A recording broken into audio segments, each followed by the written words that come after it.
दोस्तों, उत्तरी सीमाओं पर अपने सैनिकों की तैनाती को और मजबूत करते हुए भारतीय सेना ने अपने एकमात्र माउंटेन स्ट्राइक कॉर्प्स में लगभग 10,000 और सैनिकों को शामिल किया है, जो चीन की सीमा पर आक्रामक अभियानों पर नजर रखेंगे।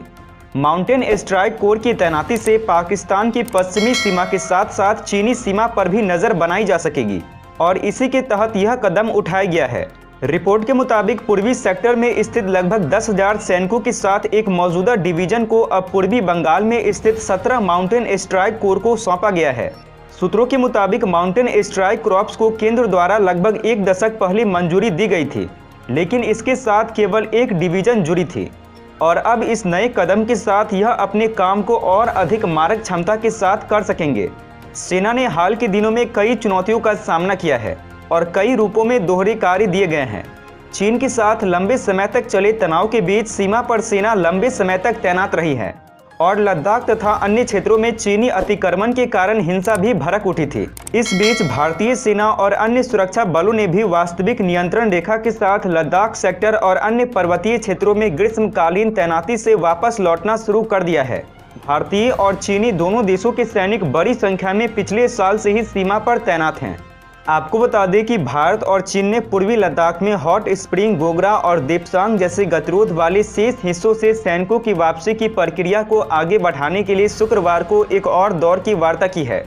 इससे 2 दिन पहले दोनों देशों की सेनाएं पैंगोंग झील के उत्तरी और दक्षिणी किनारों से अपने अपने सैनिक और हथियारों को पीछे हटाने पर राजी हुई थी। वह वार्ता करीब 16 घंटे चली थी। दोस्तों, भारत ने म्यांमार के मुद्दे पर चुप्पी तोड़ते हुए पूरी दुनिया को एक साथ आने की अपील की है। भारत ने शुक्रवार को म्यांमार की सेना की हिंसक कार्रवाई की निंदा करते हुए कहा है कि वहां के हालात को लेकर विश्व को ज्यादा एकजुटता से काम करना होगा। ऐसा न होने की स्थिति में म्यांमार की अस्थिरता के परिणाम दूसरे देशों को भी प्रभावित कर सकते हैं। आपको बता दें कि म्यांमार की सेना ने तख्ता पलट करके आंग सान सू सहित अन्य प्रमुख नेताओं को गिरफ्तार कर लिया है। संयुक्त राष्ट्र में भारत के उप स्थायी प्रतिनिधि नागराज नायडू ने म्यांमार पर हुई बैठक में कहा है कि भारत म्यांमार में हुई हिंसा की निंदा करता है और वहां पर हुए जानमाल के नुकसान की भी भर्त्सना करता है। वहां जो कुछ हुआ है वो नहीं होना चाहिए था। उन्होंने कहा है कि ऐसे समय में अधिक संयम का पालन करने की जरूरत है।